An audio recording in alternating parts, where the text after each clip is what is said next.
जिंदगी सबके लिए बराबर थोड़ी ही होती है। मां बाप ने रखा नहीं, कॉलेज में रहा नहीं, कंपनी वालों ने रहने नहीं दिया, फिर भी अपनी जिंदगी से 10 साल आगे के इनोवेशन हमेशा किए। नमस्कार, मैं Vivek Bindra, founder and CEO बड़ा बिजनेस.com। आज बात करूंगा imaginative, futuristic, radical innovator Steve jobs के बारे में, जिसको फोर्ब्स ने वर्ल्ड्स मोस्ट वैल्यूएबल ब्रांड का खिताब दिया। एक के बाद एक पावरफुल केस स्टडी दे रहा हूं। ऐसी फिलॉसफी 1970s में बोल दिया था कि मैं पर्सनल कंप्यूटर हर घर में पहुंचा दूंगा। उस समय लोगों ने विश्वास नहीं किया। ये ऐसा ही है जैसे मैं बोलूं थोड़े दिनों के बाद हर एक के पास में अपना हेली ड्रोन होगा, यानी कि पर्सनल हेली ड्रोन, हेलीकॉप्टर जैसा ड्रोन, आप उसी में उड़ के जाओगे। हो सकता है मैं आपको बोलूं कि थोड़े दिनों के बाद पेन, डायरी, ये सब म्यूजियम में रखे जाएंगे, क्योंकि स्मार्ट हाउस, स्मार्टफोन इतना स्मार्ट हो चुका होगा कि लोग स्मार्टफोन भी यूज नहीं करेंगे।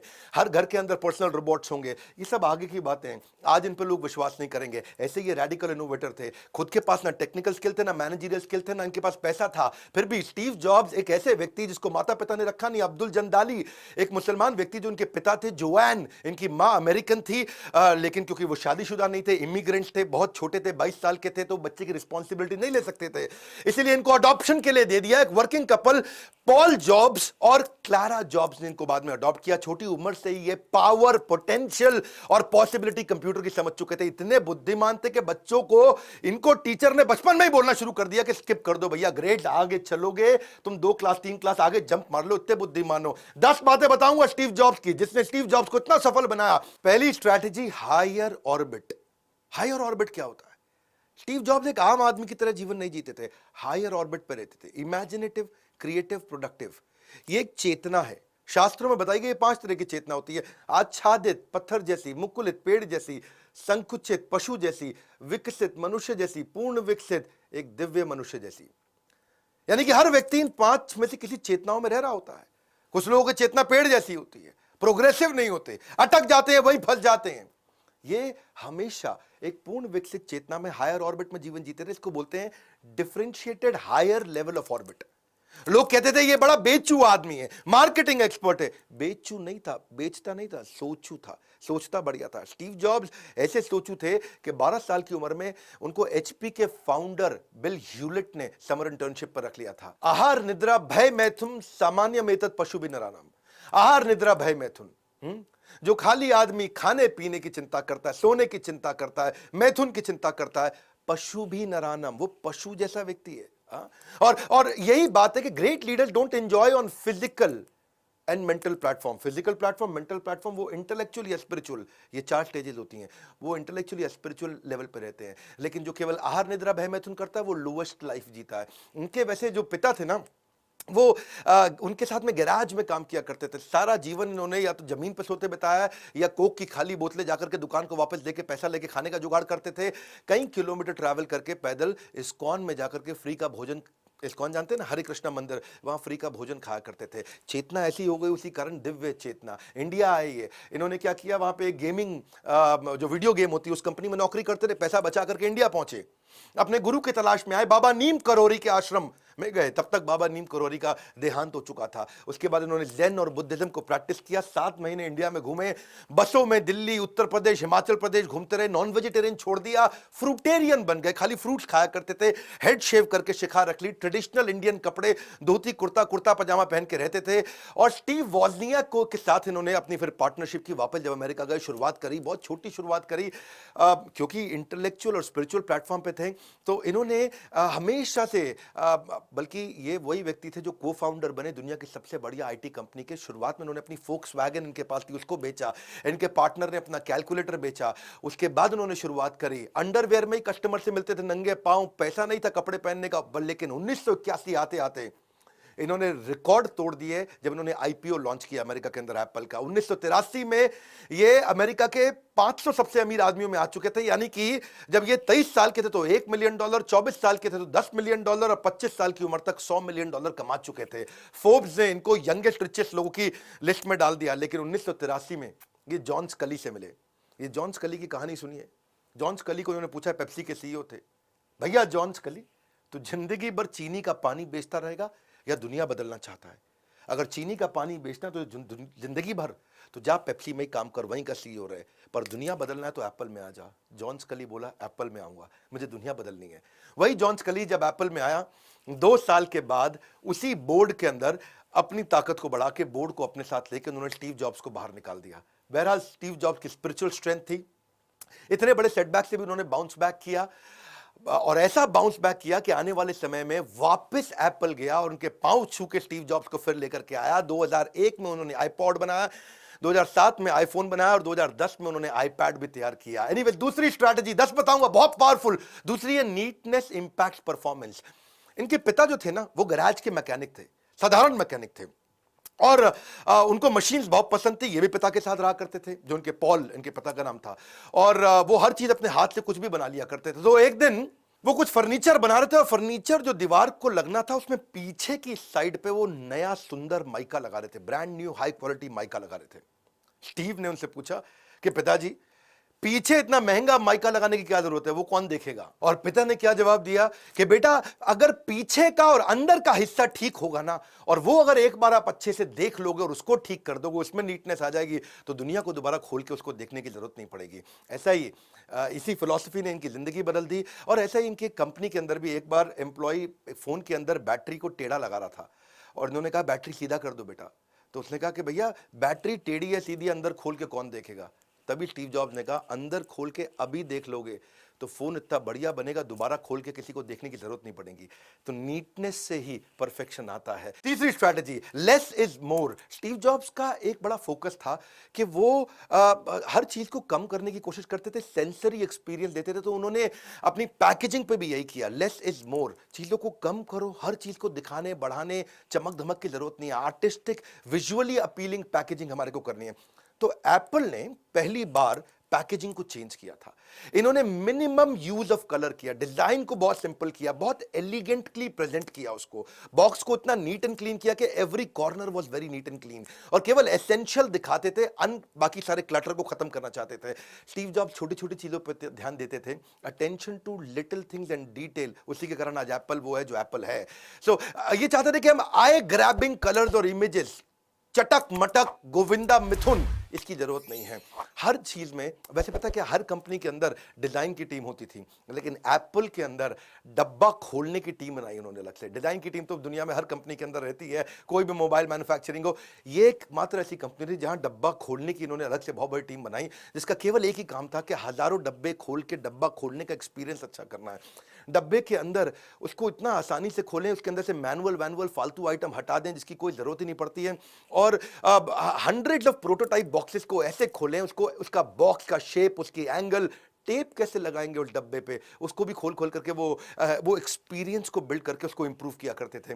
तो हर चीज को उन्होंने मिनिमम किया, एसेंशियल चीजों पे ध्यान दिया, चटक मटक हटा के। अपने लोगो जो है, लोगो भी इन्होंने ऐसे ही इवॉल्व किया। उसमें एप्पल में छोटा सा एक बाइट है, वो भी इसीलिए कि ताकि चेरी या टोमेटो ना लोग समझ बैठे, उसको एप्पल ही समझें।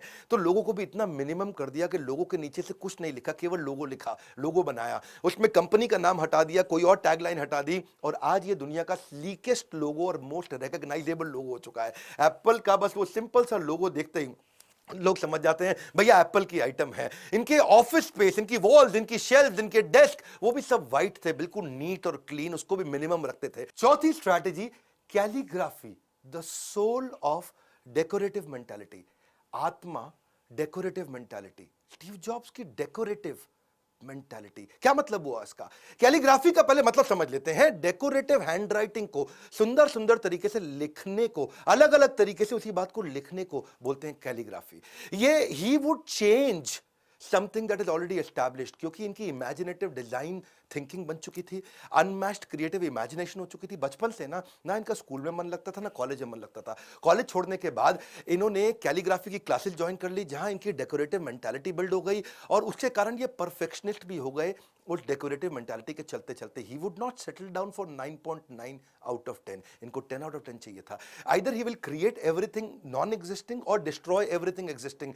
एक्चुअली क्या होता है, कैलीग्राफी का मतलब होता है ability to write one thing in 100 different ways. एक ही चीज को 100 तरीके से कैसे लिख सकते हैं, अलग अलग सुंदर सुंदर डिजाइन में कैसे लिख सकते हैं। मुद्दा कहां है? पकड़ना मेरी बात को, मुद्दा है 100 तरीके से सोचने में एक ही चीज को, वो आत्मा में चला गया इनके। यानी कि एक ही प्रॉब्लम को 100 तरीके से सोच पाना, यानी कि एक ही रिक्वायरमेंट को 100 डिजाइन्स की तरह सोच पाना, और वो कैलीग्राफी इनकी टेक्नोलॉजी में चली गई। यही हम भी सीखने का प्रयास करते हैं, अपने कंटेंट को कैसे बार बार रीडिफाइन करें, रीडिजाइन करें, हर बार आपको अच्छा एक्सपीरियंस दें, बढ़िया बढ़िया एनिमेशन ला करके दें। बेसिकली यही यूजर एक्सपीरियंस है। एयरबीएनबी क्या था? कुछ भी नहीं, एक मकान को, दुकान को रेंट पे देना। ये धंधा सालों साल से चल रहा था, पर एयरबीएनबी ने अट्रैक्टिव इंटरफेस दे दिया, एक इजी टू यूज प्लेटफॉर्म दे दिया, इंटरनल रेटिंग सिस्टम दे दिया, रेवोल्यूशन हो गया। एप्पल भी कस्टमर के थॉट को समझ गया कि कंप्यूटर गंदा लगता है, अगली लगता था। 1970s 80s बता रहा हूं आपको, टेक्नोलॉजी अगली थी, बल्कि थी, अनअट्रैक्टिव था, उसको सेक्सी कैसे बना दे। देखो एक बात समझो, सुअर को लिपस्टिक लगा करके उसको खूबसूरत बनाना, ये उसी प्रकार है किसी बैड प्रोडक्ट को आप बेचना। इसी को, ये डिजाइन थिंकिंग इनकी ऐसी ही आई, बोला बैड प्रोडक्ट नहीं चाहिए, सुअर को लिपस्टिक लगा के सुंदर नहीं दिखा सकते आप, इसीलिए। अच्छा चलो 5वीं स्ट्रैटेजी पे आते हैं। Innovation is about subtraction. Innovation का मतलब है चीजें कम कर दो, बहुत कम कर दो। 1997 में जब इनको वापस इंटरिम सीईओ के रूप में बुलाया गया था ना, भैया स्टीव जॉब्स वापस आ जाओ, भैया एप्पल खत्म हो गई तुम्हारे बिना, वापस आ जाओ। यही होता है, innovation distinguishes between a leader and a follower. Jobs जब वापस आए, उन्होंने देखा 350 आइटम बना रहे हैं, ये क्या मजाक बना रखा है कंपनी के अंदर, ये भी बनाएंगे, हम वो भी बनाएंगे, हम ऐसा भी बनाएंगे, वैसा भी बनाएंगे। स्टीव जॉब का हम सब कुछ बना रहे हैं। बोला shut up, stop it right now, minimalistic हो जाओ। 350 चीजों में से 340 इन्होंने हटा दी, डेटा को स्टडी किया और केवल 10 चीजों पर फोकस किया। Products had become redundant, outdated, और बहुत एक्सपेंसिव पड़ता था प्रोडक्शन कॉस्ट को, वो नहीं प्रोड्यूस कर पाते थे क्योंकि फालतू चीजें बहुत ज्यादा कर दी। स्टीव जॉब्स एक मापदंड बन चुके थे क्वालिटी के, ये था स्टीव जॉब्स का nature. Focusing on just handful things and venture rather than hundreds of them, excellence in quality.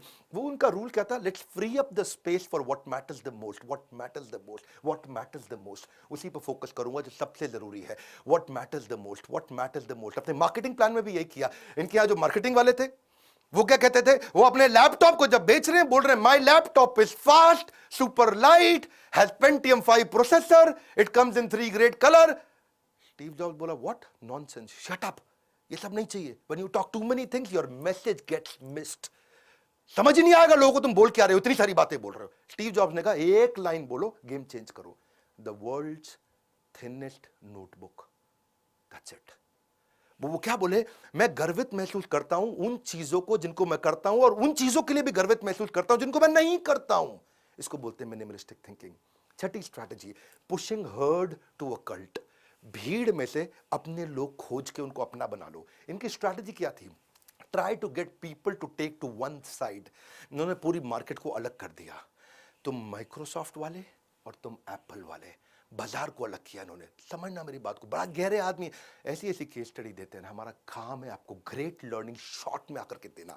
If you don't stand up for what you believe in, you will go unnoticed. तो ये बोले मुझको unnoticed नहीं जाना है, मुझको अपने लोग अलग कर रहे हैं। Microsoft is my biggest competitor. ऐसा करते हैं, फैक्ट टेल्स स्टोरी सेल्स। मैं कहानी बनाता हूं माइक्रोसॉफ्ट के खिलाफ। इन्होंने कहानी बनाई, बोला मैं 3 चीजों पर फोकस करो। 3 चीजें हमारी शत्रु हैं, हमारे एनिमीज है। पहली एनिमी क्या है? कॉम्प्लेक्सिटी। अगर तेरे को कॉम्प्लेक्स पसंद है तू चल माइक्रोसॉफ्ट में निकल। दूसरी एनिमी हमारा क्या? Lack of good taste. तेरे को टेस्ट पसंद नहीं, तू माइक्रोसॉफ्ट खरीद, पब्लिकली आकर के बोला। तीसरी हमारा एनिमी है कन्वेंशनल थिंकिंग। तू आज भी दकियानुसी रूढ़िवादी पुराना है, माइक्रोसॉफ्ट खरीद। Microsoft processor is tasteless, it is classless. Public में आकर के उन्होंने बोलना शुरू किया, क्या अलग कर दो माइक्रोसॉफ्ट वालों, तुम बाहर हो जाओ यहां से। हमें केवल वो आदमी चाहिए जिसको टेस्ट चाहिए। Microsoft has no taste, they have absolutely no taste. ये मैं नहीं बोल रहा हूं, स्टीव जॉब्स बोलते रहे पब्लिक में आके। और क्या बोलते रहे? I don't mean that in a small way, I mean that in a big way. अरे इतना रिपीट करके बोल रहे हो? Repetition is necessary to drive the point back home. और इनका क्या मानना था? इतना बोल दो क्लियरली कि मैं टेस्ट और क्लास पे काम कर रहा हूं। और बोलते थे Microsoft doesn't bring culture to their product. उनके प्रोडक्ट में कल्चर ही नहीं है, हल्का बना दिया उसको। नाइकी की एड भी थोड़ी ऐसी होती है कि भाई जूते का सोल अच्छा है हमारे, वो तो एथलीट की बात करता है, क्लास। तो ये क्या कहते थे? Get attention by communicating the dreams that your customer aspires to live. आपका कस्टमर क्या सपना देख रहा है वो मेरे को कम्युनिकेट करना है। तो ये क्या कहते थे? कल्ट ऐसा बना दो ना, once you buy Apple always you will buy Apple. और मैंने अपनी जिंदगी में वो लोग देखे नहीं जो एप्पल खरीदने के बाद दोबारा एंड्रॉइड में कभी गए हों। 7वीं strategy, first versus best. Steve Jobs ने कोई काम फर्स्ट नहीं किया, पर जो किया वो बेस्ट किया। उनका रूल सिंपल है, rarely he did anything first, but whatever he did best. जो करूंगा ऐसा करूंगा, फिर किसी को दोबारा नहीं हिला दूंगा। He said that I love to become shameless in stealing great ideas as we are. बोले हर एक का बेस्ट आइडिया उठाऊंगा, लेकिन जब बनाऊंगा तो पूरे बाजार को हिला दूंगा। उसने रीडिजाइन किए, री मार्केट किए बहुत सारे हजारों ऐसी आइडियाज को जो पहले से थे। MP3 प्लेयर पहले से बिक रहा था, स्मार्टफोन पहले से बिक रहा था, टैबलेट कंप्यूटर पहले से बिक रहे थे, लेकिन इसने यूजर एक्सपीरियंस को, नेविगेबिलिटी को, कि कैसे नेविगेट करेंगे उस मोबाइल में, मोबाइल का वेट कैसा रहेगा, पैकेजिंग, डिस्ट्रीब्यूशन चैनल, उसके डिजाइन कैसे रहेंगे, कंज्यूमर का फीडबैक सुन सुन के इसने बनाया। क्या कहते थे, वी डोंट डू फाइन, हम फाइन काम नहीं करते। 10 out of 10. We don't accept things the way they are. We don't stop innovating. बोले we have raised the bar. Hey, come on, we've raised the bar. 8वीं strategy, aspiration is valuation. यानी कि अगर consumer के दिमाग में अपनी aspiration build कर दूं ना, मेरी कंपनी की वैल्यूएशन अपने आप आ जाएगी। ज्यादा माल नहीं बेचना है, एस्पिरेशन क्रिएट करना है। एप्पल सबसे ज्यादा फोन बेचता है, शट अप, बिल्कुल नहीं। एस्पिरेशन क्रिएट कर दिया, ब्रांड की वैल्यूएशन अपने आप आ गई। इनका फोकस क्या था, एक ऐसा सेंसेशन का यूनिवर्स क्रिएट कर दूं, एक ऐसा एक्सपीरियंस का यूनिवर्स क्रिएट कर दूं। ये एनालाइज करते थे कि कैसा फील करता है कंज्यूमर मेरा मोबाइल खरीदते वक्त। ये ड्रीम को, एक सपने को पैकेज करना चाहते थे, एक्सपीरियंस को पैकेज करना चाहते थे। इन्होंने एक सोशल स्टेटस बनाने का कोशिश किया, इतना एस्पिरेशनल किया। जैक मा, स्टीव जॉब्स, किसी को टेक्नोलॉजी नहीं आती थी, लेकिन ये कंज्यूमर को समझते थे। They could not double click the real meaning of technology. इनका जो पार्टनर था ना दूसरा, एक स्टीव जॉब्स, एक स्टीव वॉजनियाक, दोनों स्टीव्स का सी अलग था। पहले वाले स्टीव जॉब्स, उसका सी था कंज्यूमर कंज्यूमर कंज्यूमर, और वॉजनियाक क्या था, कोडिंग कंप्यूटर एंड सर्किट। वो कोडिंग कंप्यूटर सर्किट पे काम करता है, ये कंज्यूमर वाले सी पे काम करता है। दोनों का फोकस था अपना अपना। ऐसे ही दोनों पार्टनर ने धंधा चलाया। वो क्या, वो कंप्यूटर पे लगा रहता था, ये कंज्यूमर पे लगा रहता था। Great leaders build their great business not by understanding technology but by understanding the consumer. क्या चाहता है मेरा कस्टमर, उसके दिमाग में घुस जाओ, उसकी आत्मा में घुस जाओ, उसकी आत्मा के साथ कैसे मैं वो वननेस बिल्ड कर सकूं। सी पता है क्या है, ये ऐसा इंटेलिजेंट आदमी था। It's not about fooling people, it's about convincing them that you need this even if you don't need this. Wow, that's amazing यार, क्या आदमी है, मैं खुद ही एक्साइटेड हो रहा हूं। तेरे को ये चीज चाहिए है, अगर नहीं चाहिए तो भी चाहिए। ये था स्टीव जॉब्स। इन्होंने बोरिंग कंप्यूटर को इतना सेक्सी बना दिया कि लोग लाइन में खड़े होकर के खरीदने आते थे। इन्होंने एडिक्शन बिल्ड कर दिया उस एक्सपीरियंस में कि वो एडिक्शन एग्जिट बैरियर बन गया। सिंपल है भैया, social status, social currency, we have raised the bar, we have raised the bar. That is what is Apple. ये क्या कहते थे, एस्पिरेशन बिल्ड कर दोगे ना तो कंज्यूमर एडवोकेट बन जाएगा। और ये चाहते थे कि मेरा कंज्यूमर रेकमेंड करे मेरे को। तनख्वाह नहीं दूंगा तुझको मैं कस्टमर, पर रेकमेंड करेगा तू मुझको। आज भी एप्पल का यूजर एप्पल ही रेकमेंड करता है, चाहे कुछ भी हो। उसमें सारे फीचर नहीं चलते फिर भी एप्पल खरीदता है, उसमें सारी एप्स नहीं चलती फिर भी एप्पल खरीदता है। कैसे कल्ट बना दिया। एप्पल यूज करने वाले लोग बोलते हैं कुछ नहीं चलता इसमें, फिर भी एप्पल यूज करता है और दूसरों को बोलता भी है। ऐसा ही ये चाहते हैं कि वो एडवोकेट भी बन जाए, मेरा कस्टमर ही मेरा स्पॉन्सर भी बन जाए, मेरा कस्टमर ही मेरा फैन भी बन जाए। हार्ले डेविडसन की तरह डिस्काउंट में कभी देता नहीं, कभी दूंगा नहीं, और क्योंकि डिस्काउंट दूंगा तो कस्टमर का ट्रस्ट कम हो जाएगा। एप्पल चाहता था ब्रांड की पावर बिल्ड करूं, इससे उसकी वैल्यूएशन आई। मेरी बात समझना, डिस्काउंट किल्स द वैल्यूएशन। और यही कारण था फास्टेस्ट पहली $1 ट्रिलियन कंपनी दुनिया की एप्पल बना, और उसके बाद $2 ट्रिलियन कंपनी भी एप्पल ही बना। ये माइक्रोसॉफ्ट, ये गूगल, ये अमेज़न, ये फेसबुक, ये बर्कशायर हैथवे, वॉरेन बफे वाली, ये सब तो बाद में पीछे आई। 9वीं स्ट्रैटेजी थोड़ी गहरी है, पकड़ना। People without passion are poison. क्या बोलते हैं यार, क्या आदमी, people without passion are poison. वो जहर की तरह होते हैं वो लोग। ये लोगों के मामले में ये थोड़े अलग ही टाइप के व्यक्ति, मैंने बोला ना हायर ऑर्बिट वाले। हाँ, ये क्या कहते हैं, जब एग्जॉस्टिंग आवर्स हैं, जब आप थक जाते हो, कंटिन्यूअस सेटबैक आते हैं, एक ही चीज आपको बचा सकती है, वो आपका passion for what you do. जब आपके पास passion for what you do है तो आप थकान नहीं होते, then you not tired, you are inspired. हाँ, your chief inspiration officer. See, जो आपका काम है ना, वो आपकी जिंदगी का सबसे बड़ा हिस्सा है। स्टीव जॉब्स क्या कहते हैं, your work is going to fill the largest part of your life. जो आपका काम है जिंदगी का सबसे बड़ा हिस्सा है, और उसी में अगर आप सेटिस्फाइड नहीं हो तो आप जिंदगी में कभी सेटिस्फाइड नहीं हो सकते। रूल क्या है, जो जिंदगी का सबसे बड़ा हिस्सा है, जो आपका काम है, उसको वही काम पकड़ो जिसमें आपका पैशन हो। ये ना नो नॉनसेंस बॉस थे, इनको नॉनसेंस पसंद नहीं है। एक्सट्रीमली फोकस्ड, भयंकर फोकस्ड। अपने कमरे के अंदर भी कुछ नहीं रखते, खाली सफेद दीवारें हैं आसपास। बोला नीटनेस चाहिए, कंप्लीट फोकस चाहिए। हाई टेम्पर के आदमी थे, काम ऐसा चाहिए जो कंज्यूमर के हिसाब से हो। जरूरत पड़ती है 2 मिनट में आदमी को निकाल देते थे। Is a difficult boss to work with, सबसे जल्दी फायर करते थे लोगों को। ये क्या कहते थे, जो पुराने लोग हैं अगर वो ग्रो नहीं कर रहे हैं तो साफ बोल देते थे, company outgrew them. It's not my job to be nice to people, it's my job to make them better. कठोर, बहुत कठोर है। ये मेरा काम नहीं है कि मैं लोगों के साथ अच्छा बर्ताव करता रहूं, मेरा काम है कि मैं लोगों को अच्छा बनाऊं।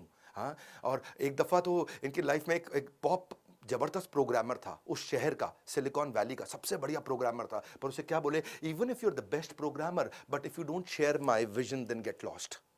बहुत इंपॉर्टेंट है इनके लिए कि विजन शेयर करें। अगर आपका स्टार्टअप है, बिजनेस है, वो विजन शेयर कराना चाहते हो आप लोगों को, वो कैसे विजन शेयर करें आप सीखिएगा हमसे। हम बहुत सारे पावरफुल कोर्सेज इसी तरह के लेके आए हैं कि आप कैसे वो कंबाइंड विजन को बिल्ड करके लोग भी ऐसे फायर्ड अप हो जाए। आग सीने में लगानी है, पीछे नहीं, पीछे लगाओगे तो जल जाएगा। 10वीं strategy, stay hungry stay foolish. ये तो भाई ये मैं जीवन में ऐसे उतारता हूं, उसको रोज अपने आप से पूछता भी हूं। पहले थोड़ा मतलब समझ लेते हैं। स्टे हंग्री, लर्निंग की भूख होनी चाहिए। स्टे फुलिश, अपने आप को इतना मूर्ख मान लो कि जब कोई ज्ञान मिल रहा हो तो उसको रजिस्टर कर सको। ये बहुत गहरे हैं 2 शब्द, इस पे तो किताबें लिखी जा चुकी हैं, बहुत बार सुन चुके हैं, शायद आपने भी सुना होगा, लेकिन क्या अपना पाए इसको? वो भूख लर्निंग की है कि नहीं है? मैं अपने आप से शाम को पूछ भी लेता हूँ, क्या मैं आज इतना हंग्री था लर्निंग के लिए? क्या मैं इतना मूर्ख था कि मैं जल्दी से लर्निंग को रजिस्टर कर सकूँ? ये मुझको आता है, ये मुझको आता है, IKB syndrome, I know better syndrome, मुझे पहले से मालूम है, मैं सब जानता हूँ। ये यही सारी दिक्कत आती है। और ये continuous learning is at least the minimum requirement for success in any field. सबसे छोटी रिक्वायरमेंट क्या है? Continuous learning. देखो हमने भी क्या किया ना, हमने यही फोकस करने का प्रयास किया, नॉलेज ओरिएंटेड लर्निंग या action oriented learning. Knowledge oriented learning तो आपको किसी भी conventional classroom based theoretical approach में किसी कॉलेज यूनिवर्सिटी में मिल जाएगी, लेकिन चाहिए क्या आपको ग्रोथ के लिए? Action oriented learning. Everything about entrepreneurship में वही दिया। वैसे एक बात बताऊं, मैं वो हलवाई हूं जो केवल अपनी दुकान की मिठाई खाता हूं। हाँ मैं केवल अपनी दुकान की मिठाई खाता हूं। मैं इधर उधर आप माल भी ऐसा बनाओ ना, मिठाई भी ऐसी बनाओ जो अपने बच्चों को खिला सकते हो। अगर बच्चों को खिलाने लायक मिठाई नहीं बनाई तो दुनिया में आपको बेचने का भी अधिकार नहीं है। वही स्टीव जॉब्स करते थे कि मैं वो प्रोडक्ट बनाऊं जिसको मैं खुद इस्तेमाल करने में प्राउड फील करूं। इसीलिए मैं आज वही कोर्सेज बनाता हूं जिसको मैं खुद कंज्यूम करना चाहता हूं। वही हमारे एवरीथिंग अबाउट एंटरप्रेन्योरशिप का मॉडल। आपको एक बात बोलूं, अगर आप भी कोई स्टार्टअप बिल्ड करना चाहते हो, एक सिंपल प्रोसेस क्या है, IBC ज्वाइन कर लो। IBC ज्वाइन करने से आप कम से कम 1 साल IBC की तरह काम कर लो। हमने ट्रेनिंग्स को कहीं गुना बढ़ा दिया अपने IBC के। जो सीरियस है ना कोई भी बिजनेस करने के लिए, 1 साल IBC करो, पैसा भी नहीं लगेगा, आपको पैसा वापस भी मिलेगा, थोड़ा कमा भी लोगे आप हमारे साथ अच्छे से, और इतना लर्न कर लोगे कि उसके बाद जब स्टार्टअप में आओगे तो कोई हरा नहीं पाएगा। बोर्ड लाइन नंबर पे फोन करके पता लगाओ कि भाई मैं भी, ये क्या होता है IBC, ये एवरीथिंग अबाउट एंटरप्रेन्योरशिप क्या है, मैं कैसे ग्रो कर सकता हूं। इस वीडियो को शेयर करना चाहोगे आप? हाँ, क्या आप लोगों को इंस्पायर करना चाहोगे? ऐसा आदमी जो यूनिवर्स में डेंट मारने आया था, ऐसा आदमी जो साधारण काम नहीं करता। पेप्सी का CEO को भी ऐसे बोला ना, चीनी वाला पानी बेचेगा या दुनिया बदलेगा। लाइक करके उत्साह इसलिए बढ़ा दीजिए क्योंकि बहुत मेहनत करता हूं ये फ्री वीडियोस आपको देने में। कमेंट बॉक्स तो मेरा और आपका है, आइए नीचे बात करते हैं, जिस पे ज्यादा लाइक आएंगे वही वीडियो हम आपके साथ दोबारा बनाएंगे। हमारे साथ जुड़े रहने के लिए, इस वीडियो को शेयर करने के लिए, अगर नए आए हैं तो सब्सक्राइब करके बेल आइकॉन हिट करने के लिए आप सबका हृदय की गहराई से मुस्कुराहट के साथ बहुत बहुत धन्यवाद।